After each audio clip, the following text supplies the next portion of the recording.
אושרית, ערב טוב. ערב טוב. אז קודם כל אנחנו נציג אותך. את ראשית שופטת בדימוס, שופטת בית משפט שלום בדימוס, עסקת רבות בתחום הביטוח ודיני נזיקין, וגם בפריפריה של הנושאים האלה, והתפרסמת כשופטת מאוד יעילה, מאוד אפקטיבית. צדדים ידעו שכשהם מגיעים לאולם אצלך, אז מגיעים לעשות עבודה עניינית ולא באים לשחק ולמרוח תיקים. בואי תספרי מזווית הראייה שלך באמת כשופטת, מהם הדברים החשובים לניהול אפקטיבי של הליך משפטי, כדי שאדם יוכל לקבל את יומו בבית המשפט. אז תחילת סיפורה של תביעה היא הרבה לפני שהתיק מגיע לבית המשפט או להליך בוררות או לכל הליך אלטרנטיבי אחר, ומתחילה בעצם בפגישה הראשונה של עורך הדין עם הלקוח. ושם העורך הדין צריך להכיר את הלקוח, הכיר את הלקוח, אבל לא סתם הכיר את הלקוח, אלא הכיר אותו באמת. חשוב שעורך הדין יברר את כל המסד העובדתי, את הנתונים שהוא צריך להם כדי לבסס תביעה כהלכתה. חשוב לשאול את הלקוח את כל השאלות האפשריות, שאלות שנוחות ושאלות שאינן נוחות, ולבדוק את הדברים מכל כיוון אפשרי. כלומר, גם אם למשל בתביעת נזיקין, לקוח או לקוחה מספרים שהם מאוד מוגבלים וקשה להם, אז זה בסדר שגם שעורך הדין יבדוק את הדברים גם במעגלים המשניים, כמו למשל ברשתות החברתיות, וכדי להימנע מאי נעימויות באולם. קרה לי למשל שבבירור תביעת נזיקין, לקוח טען שהוא מאוד מוגבל ועם בעל נכויות, ובסופו של דבר הסתבר שלמשל בפייסבוק רואים אותו קופץ בנג'י או עושה כל מיני פעולות אקסטרימיות אחרות. אז כדי להימנע ממצבים כאלה שאינם נוחים לא לעורך הדין ולא ללקוח, צריך לברר את הדברים. ומה שמאוד חשוב זה תאום הציפיות עם הלקוח. מה שהייתי שואלת את הצדדים באולם, במהלך ניהול משא ומתן, במהלך ניהול התיק, זה אילו הישגים הם יכולים להשיג בתיק. לא אילו הישגים הם רוצים להשיג, אלא מה הם יכולים להשיג. וברגע שתאום ציפיות כזה נעשה כבר בהתחלה, עוד בשלב הכנת התביעה, הלקוח יודע מה מצפה לו.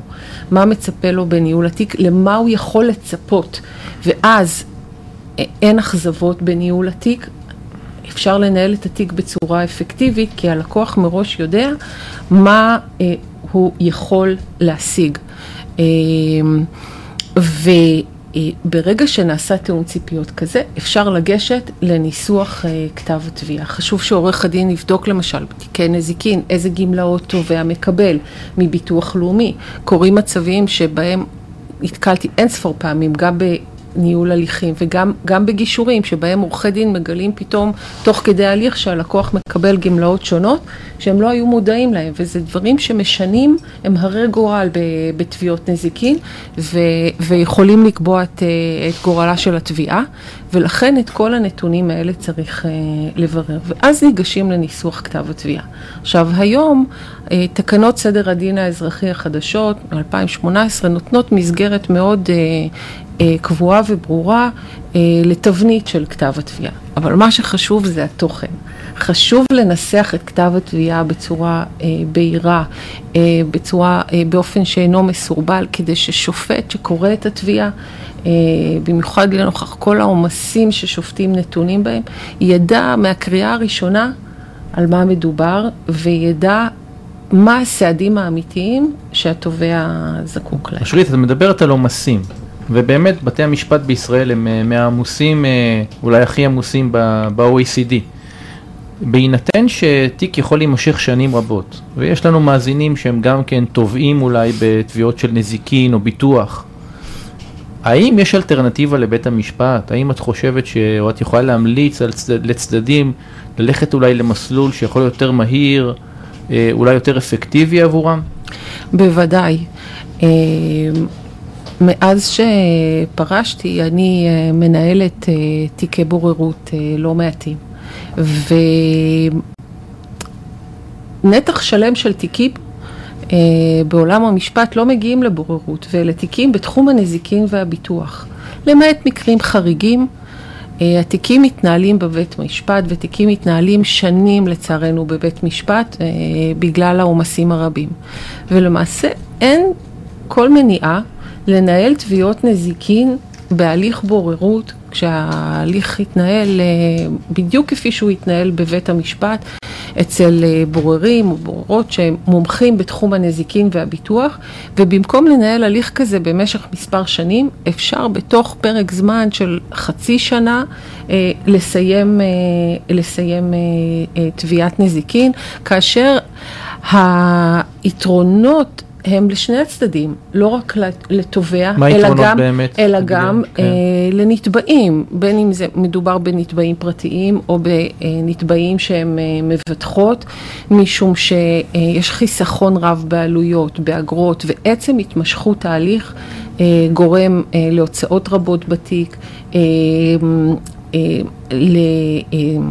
לבעיות שמתפתחות בתיקים, שגורמות בעצם לתיקים להפוך להיות סוג של פצצה מתקתקת, ולכן אני ממליצה ואני מחכה לראות את הסנוניות הראשונות שיבואו ויפנו להליך של בוררות.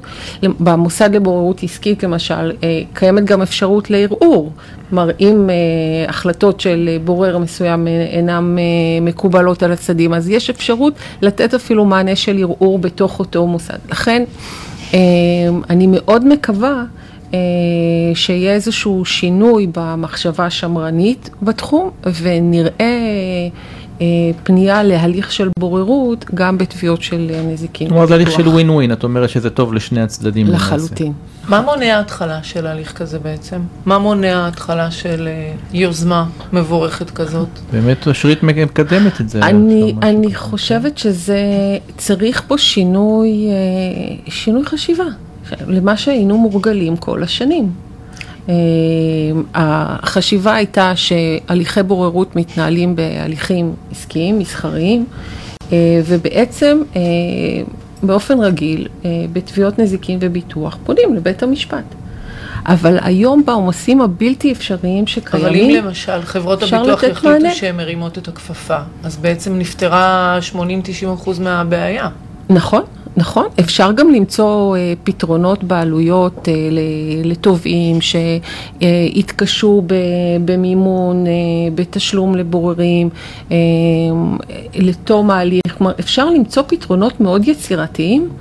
במוסד לבוררות עסקית, אני שמעתי ממנשה, חברנו, שיש אפשרות לדחות את תשלום הבוררות, מה שמקל מאוד על הצדדים, נכון? נכון מאוד, אנחנו ניתן דוגמאות, למשל בתביעת נזיקין, אם תובע שבדרך כלל בנזק גוף, בבית משפט, הוא משלם סכום פיקס, בין אם זה שלום או בין אם זה מחוזי, ואז הוא לא משלם אגרה למעשה במהלך ההליך, ואם הוא הולך לבוררות הוא צריך לשלם פר שעות, וזה קצת עלול להקשות עליו, אז אנחנו מאפשרים דחייה של כל התשלום עד לסוף, כך שהוא למעשה מנהל את כל ההליך בלי לשלם שום דבר, שהואיל ובכל מקרה הוא אמור לקבל מחברת הביטוח סכום, אז בהליך של בוררות הוא יקבל את זה הרבה יותר מהר, כי ההליך הוא הרבה יותר קצר, ורק אז הוא ישלם את שכר הטרחה. דרך אגב, גם לפעמים הבורר יכול לפסוק הוצאות, אז גם יהיו לו הוצאות גם מההליך, אז לא צריכה להיות בעיה, זה אחד. מה שהופך את ההליך לנגיש יותר. מאוד, מאוד. למשל, אני אתן עוד דוגמה, למשל בהתחדשות עירונית,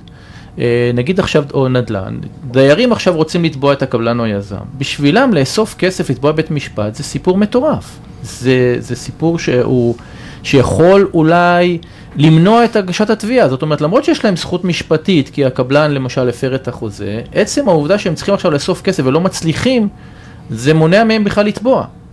אז אם הם באים למוסד לבוררות עסקית, ואנחנו דוחים להם את התשלום עד לסוף, אז יש להם אפשרות לנהל את ההליך נגד הקבלן.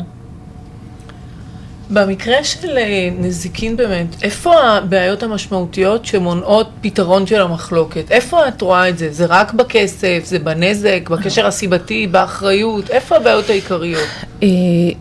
בנזיקין, חלק לא מבוטל מהתיקים מסתיימים בהסכמי פשרות.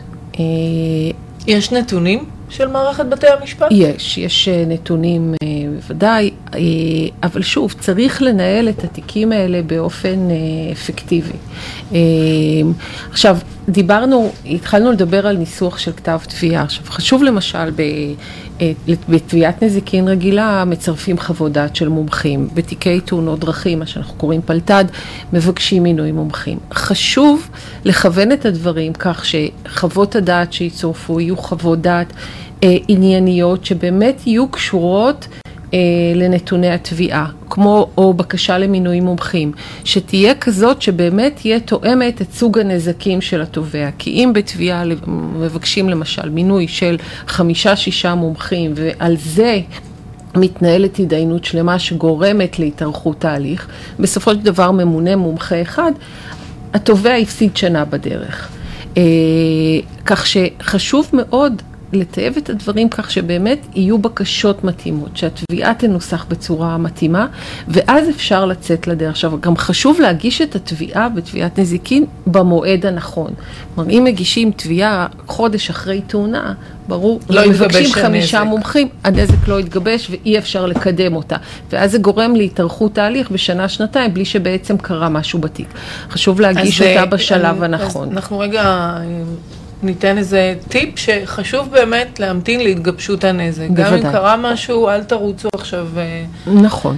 לא, הטיפ הוא לרוץ לעורכי הדין, לא לרוץ לבית משפט. זאת אומרת, לרוץ לעורך דין שאולי ינחה את התובע מה לעשות, כי למשל, אם הוא באמת נפגע והוא לא אוסף מסמכים רפואיים והוא רק סובל נורא, זה עלול לפגוע בתביעה שלו. לקבל ייעוץ משפטי, רלוונטי. בוודאי. אבל את צודקת ב100%, שלהגיש תביעה בשנה הראשונה שלה, זה מאוד בעייתי, כי הנזק עדיין לא יתגבש ואין נכות קבועה. כמובן חשוב לציין שבמקרים של פגיעות קשות, יש אפשרות במקרה של תאונת דרכים, לקבל תשלומים דחופים, ואפילו במקרים נדירים בתביעות נזיקין, יש גם אפשרות להקדמת תשלומים, אני בעצמי פסקתי.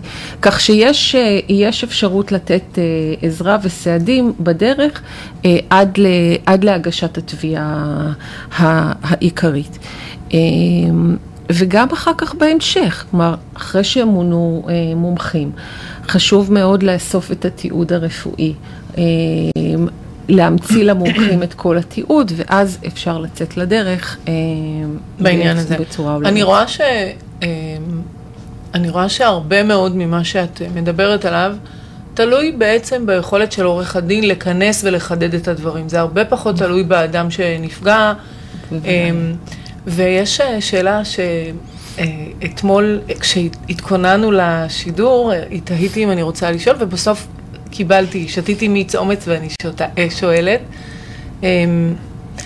אחרי כל כך הרבה שנים כשופטים, אני רואה שופטים שיוצאים מהמערכת אחרי 30 שנה, שיוצאים... למה המערכת לא מפרסמת רשימת עורכי דין מומלצים בתחומים שונים?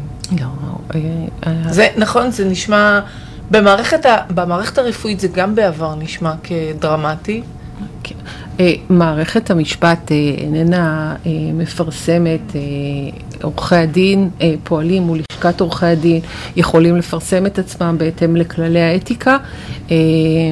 מדובר בשתי מערכות נפרדות, ואסור שיהיה מצב כזה שמערכת המשפט תמליץ על עורך דין מסוים. לא על עורך דין מצוין, על רשימה ספציפית של...